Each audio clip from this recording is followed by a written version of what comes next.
guys, I'm Kim Bichotti, And I'm Christina Borders. and welcome to this week's episode of Dog Life. We are talking dog parks today. Yep.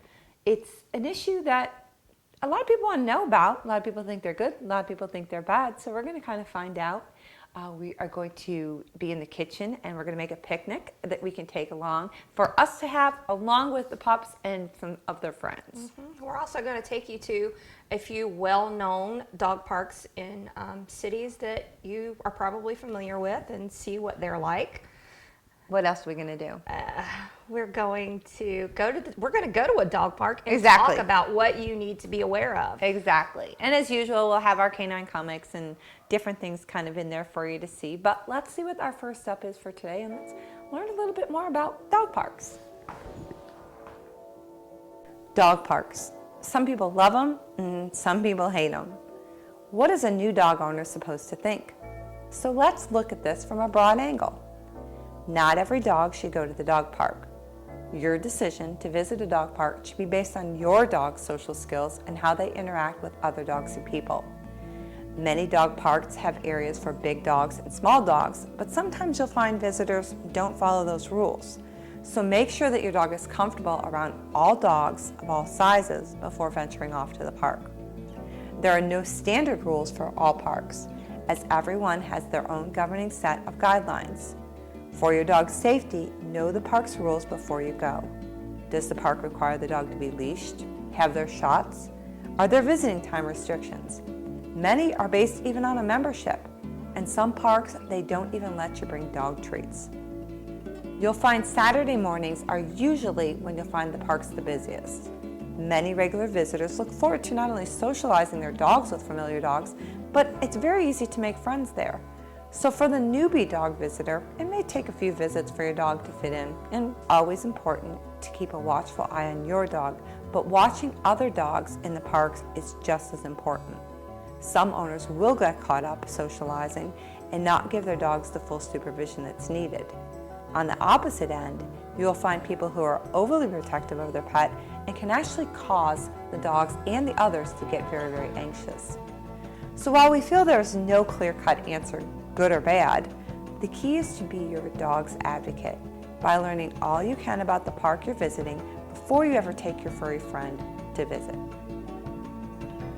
Today we're off to the dog park, so we are going to take a picnic basket with some things that we can share with our friends. We are going to start with some chicken and tomato and basil little mini sliders, and then we're going to add in some really great vegetable skewers, or I should say cheese skewers, or different treats for the dogs, along with a little strawberry and ricotta dessert that we're going to do as well. So we're going to get started right away. I've already got some oil going here because what we're doing is we're flavoring our oil. We're flavoring our oil with some dried oregano, just a touch of garlic powder, and also some dried basil. So we're going to add in our diced tomatoes right away. We just used some Roma tomatoes with that. And once again, we're building flavors with all of this as we go. Tomatoes are great filled with lycopene for our dogs, which is great for their heart. So we want to make sure that we always have to cook them because they absorb better into the dogs. Raw tomatoes or raw vegetables, the dogs have a harder time breaking down the cell membrane. So we always need to make sure that we're cooking, steaming, sauteing, grilling, any kind of a vegetable, any kind of, well, not really fruit, but tomatoes really are fruit, I guess. But today we're calling them a vegetable. So after we're going to let this kind of go up a little bit, we already had made some cream puffs. Very, very easy, very versatile thing to use for sliders. They're wonderful because we make them so they're gluten-free by using the rice flour. We put eggs into them, so that's got protein. Then they make the little things. We slice them up, and they're perfect for bite size for the dogs and for us, and wonderful for sharing. 1 bite for the big dog, 2 bites for the little dog.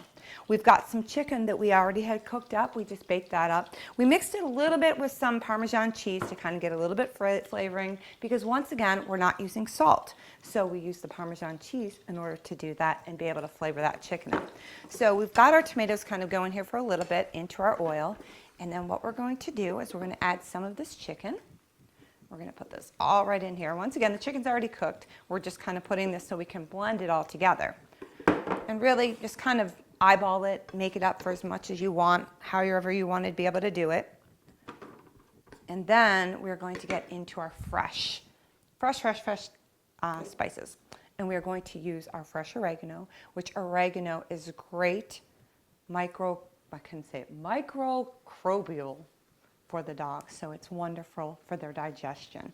Helps for any kind of funguses on their skin, that kind of stuff. So oregano is a great thing. Simply just all you do is turn it upside down, slide it off. See how easy that comes into it. And there's no reason, especially not to have fresh. I love using fresh herbs. So we're going to put that right in there, get this kind of going.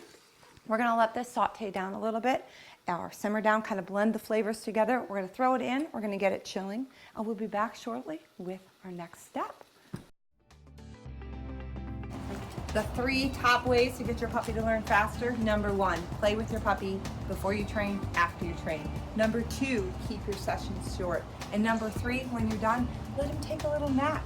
That's when they remember everything you taught them. That's just another Empowered Puppy Bite.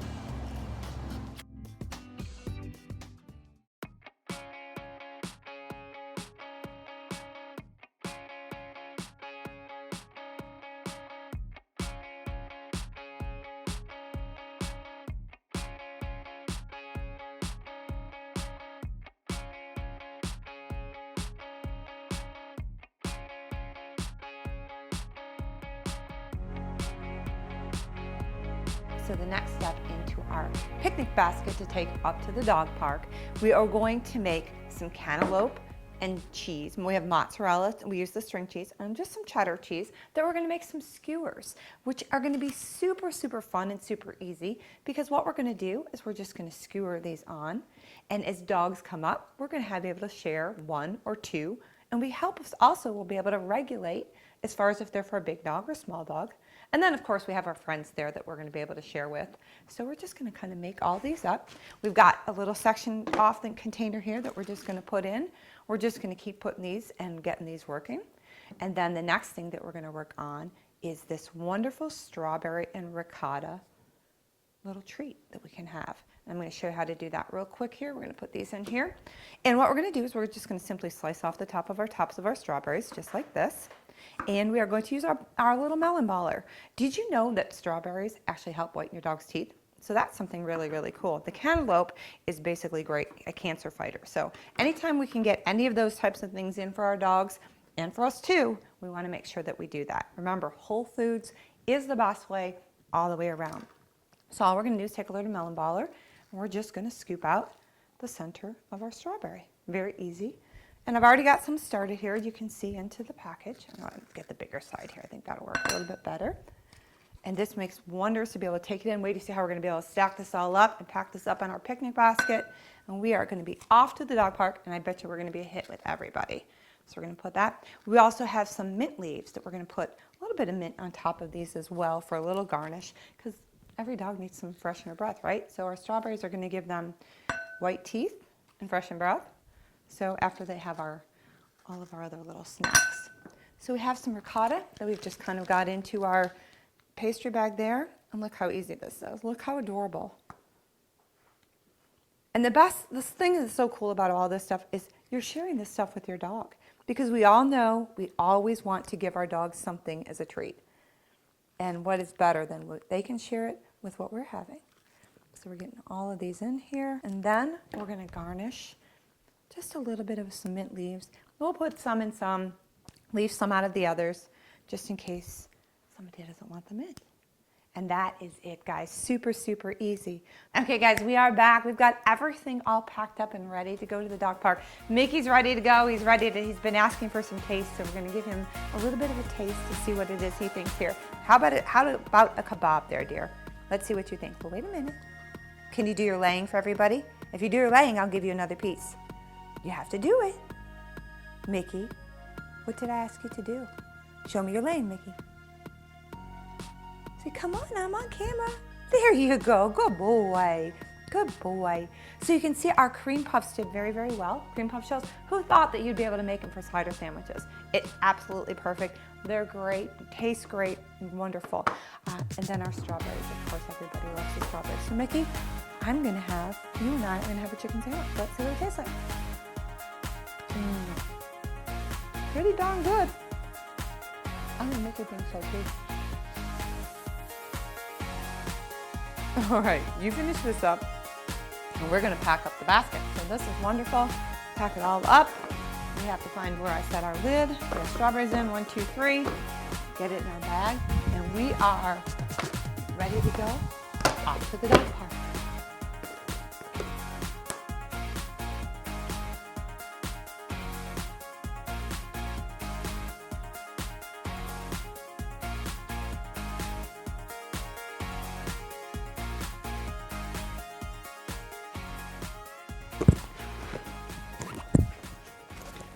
Bye-bye.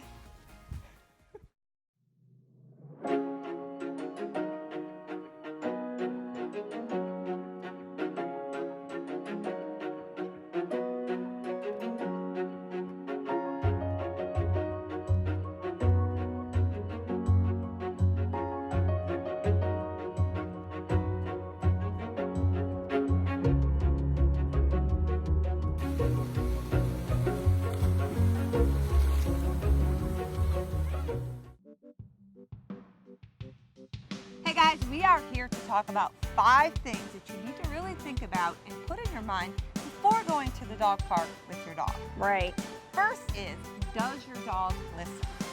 right. It's very important that your dog has, number 1, a good recall, Right. and number 2, that he can work around distractions. Because you're going to have tons of distractions. You're going to have big dogs, little dogs, people, sounds, all that kind of stuff. So you may want to bomb-proof your dog prior to going, getting them around the sounds, maybe play a CD, being able to do that in order to get some of those sounds that you're going to hear up at the dog park.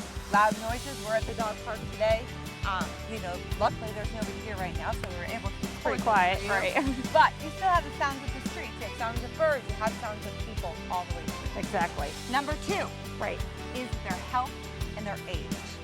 That's very, very important because puppies don't have all the shots. Right. You gotta watch, you can't take them because they definitely get sick. Older dogs, arthritis. You don't want somebody Don't to want bump them, them. right, and you don't want them to overdo it, just running around like crazy. And just because the dogs that come here should be vaccinated doesn't mean they're not carrying something in on their feet, too. Exactly. That's one reason why we don't let puppies visit, our dogs visit our center, because our vets have told us that the dogs, even though they're not sick, could be carriers of something else. So make sure your dog's health is up to date. You're up to date on their current shots, especially their rabies, whatever type of thing that you need, any kind of flea and tick control that you're using. Make sure your dog's up to date on that. Exactly. Number 3, check out the type of park that you're wanting Right. to visit. Right. Is it membership based? Is it free? This particular park, you have to have a permit. Exactly. You have to go to the city and get a permit. We wanted to go in. We couldn't get in.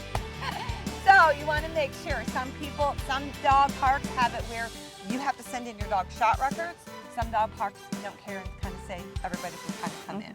So some actually dog parks belong to developments. Right. I know at a city locally here, if you live in that development, those are the only people that are allowed in that dog park, even though it's owned by the county, or not the county, the city. It's kind of strange. Interesting. So also, number 4, do you speak dog? Very, very important that you understand what to look for. Tucked tail, risen tail, panting, drooling. All these things are signs of stress in a dog. All these things are things that you need to watch for your dog. What else do they need to watch for? You need to watch out for bully dogs. Some dogs that are overtly, holding themselves over Right. other dogs. There's actually an app called the Dog Decoder that you can get. That it's great little cartoon pictures, and it teaches you what to look for as far as what behaviors your dogs are You'll find teaching. it on this show. We're gonna Yeah. talk about it. So with that going, not only do you watch your dog, watch the other dogs, because you'll get dogs that they like to place their heads over your dog's back. That means that dog's being a little bit dominant, a little bit pushy. So while they'll work it all out, sometimes you kind of do it. Yeah. And the biggest thing you want to never ever do is get into the middle of a dog fight. Screaming, if you see dogs fighting, makes it worse. The thing that you want to do is actually get some kind of a stick or whatever you can find that basically and place in between the dogs. Or you want to go behind the dogs and grab their back legs, pull them up like a wheelbarrow, and back away. But be careful that the dog does not come around, kind of like a C, and come around and get you. Hence, happened to me, I got bit by a Doberman because of that. Went to break up that dog fight, lifted up that dog's back legs, he came right back around. I fell and he got me right in my calf. Not because the dog was trying to eat Kim, but just because Exactly. it was trying to find a way to redirect that Exactly. behavior. It's basically called regression, that they're kind of redirected from the standpoint they're not worried about me, they're just worrying about the other dog. Also, come prepared. So, you know, they usually have stands there where you can have poop bags and they have water and all that kind of stuff, but I also have seen where people go up and they start pulling them all out, stuffing them in their bag, Yeah. and then there's none left for anybody else, which isn't kind of really a fun, fair thing to do. Also, put a first aid kit in your car. Yeah. Or, you know, you never know what may happen. If a dog, septic powder is wonderful. A dog could rip a nail very easily running around. If you have a little bit of septic powder, you can get them in a little jar. They're, I don't know, $10 or something like that at the pet store. Have it in your car, because if they do rip that nail, you can stop that bleeding immediately. Exactly. But the biggest thing is have fun. Enjoy your dog. Enjoy the time. Dog parks can be great, but there's always rules, and you have to make sure that you follow them.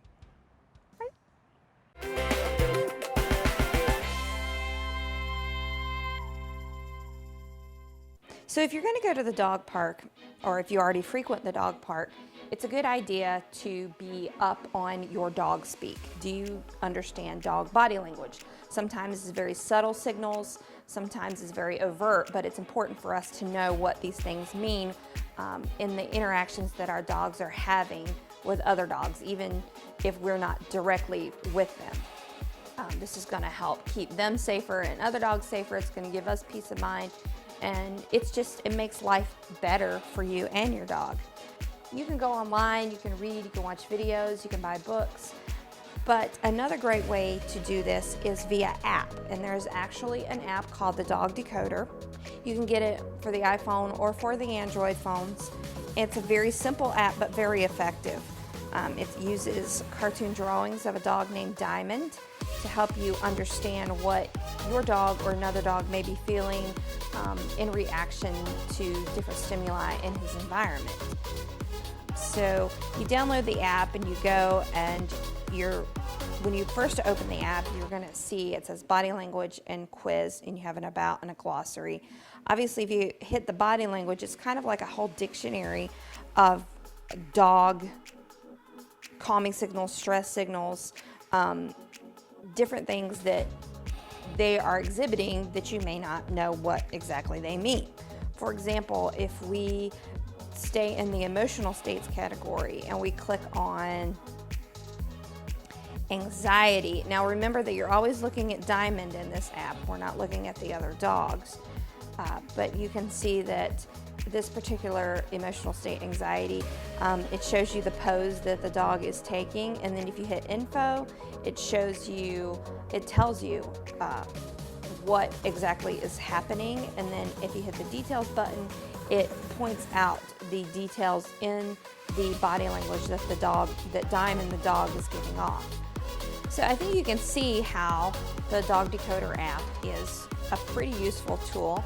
Learning your dog's body language is just another way that you can use to communicate with your dog, to understand what they're trying to tell you, since they can't tell you with words, they can tell you with their body language. So check out the Dog Decoder. You can get it in the App Store, you can get it in the Google Play Store, iPhone, Android. I believe it is $3.99, so there is a cost to this, but it is well worth it, and I feel like you'll use it a lot and really enjoy it. So check it out, learn how to speak dog.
Hey Sully, what you doing, man? Just sitting on the porch. It's really hot out here. I know, but it's fun. I don't know. I think I'm gonna go to the pool. See ya!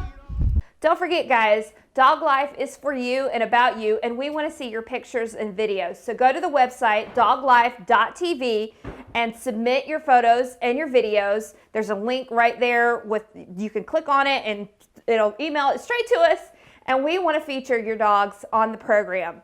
So send them in. We want to see you. Weather plays a big part in our trips to the dog park when it comes to the comfort of our dogs and ourselves. If you're headed out in the hot or cold, here are some tips to help keep your dog safe in any temperature. With the winter months come cold temps and, depending on where you live, snow or ice. Not all dogs need a coat or sweater to keep them warm when venturing out, but shorter-haired breeds, senior dogs, puppies, and dogs with medical conditions do benefit from the additional warmth. Look for something that adequately covers the neck and belly and also allows for movement. You don't want something that is too snug or too loose.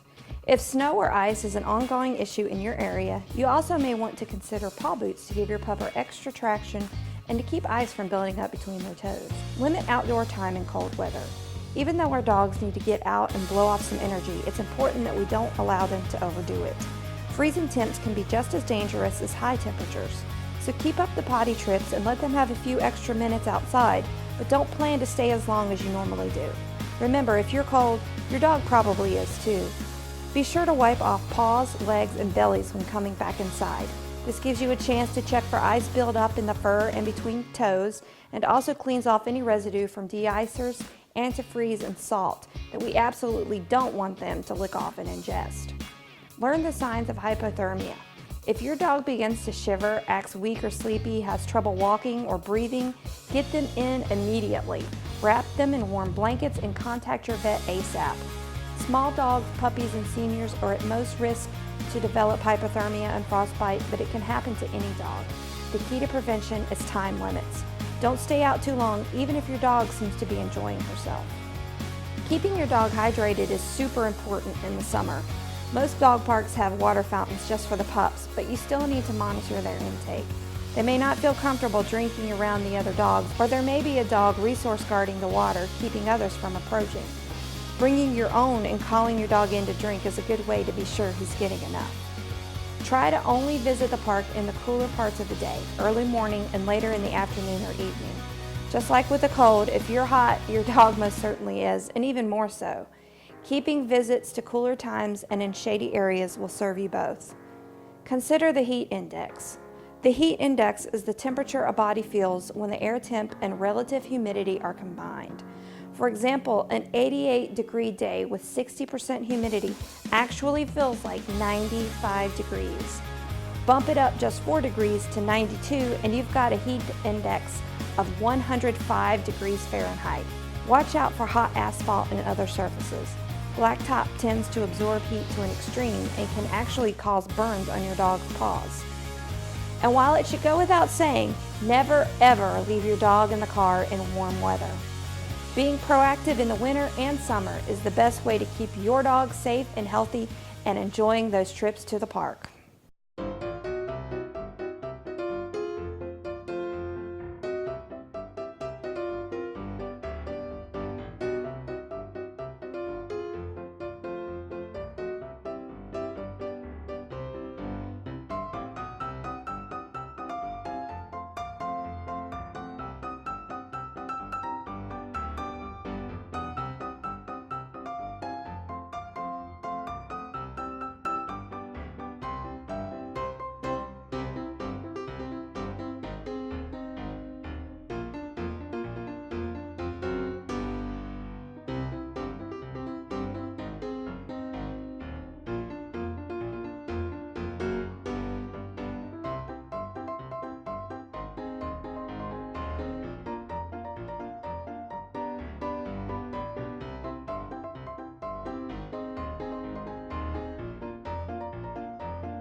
Welcome back, guys. We had fun today. Yes, we did. The puppies loved the food, which yeah. was really, really good. Everybody thought it was wonderful. And so did a lot of the people. Yeah, and we learned some things about how What to to look- deal with our dogs in the dog park Right. situation. And You know, it's really one of those where I always tell people, be very, very cautious. Because remember, our dogs are learning 24/7. So if there's bad behaviors at the dog park all the time, your dog very easily can pick those up. And a lot of the behaviors are kind of because people kind of come and they kind of just want to socialize and they want to hang out and they really don't pay as much attention to their dogs as they should.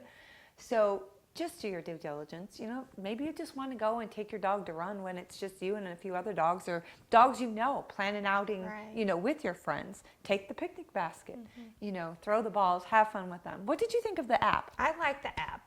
I've been scrolling and flipping through that a lot here lately, and I think it's a great tool for learning Dog language. Dog language, which is very important because Yes. you want to be able to prevent things. Maybe you think your dog's having fun at the dog park, but Right. maybe he's not. So, Exactly, exactly. I always tell people like that send their dogs to doggy daycare. They'll say, "Oh, my dog comes home so tired." Well, are they coming home tired because they had fun, or are they coming home tired because they were stressed out all day because they were being chased by a bully? Right. Because dogs are bullies. There's a lot of dogs that are bullies. Yeah, there so, are. but we hope you enjoyed this week's show. We look forward to seeing you next. As always, send us your pictures and videos, and have a great week, guys. See you next week. Bye bye.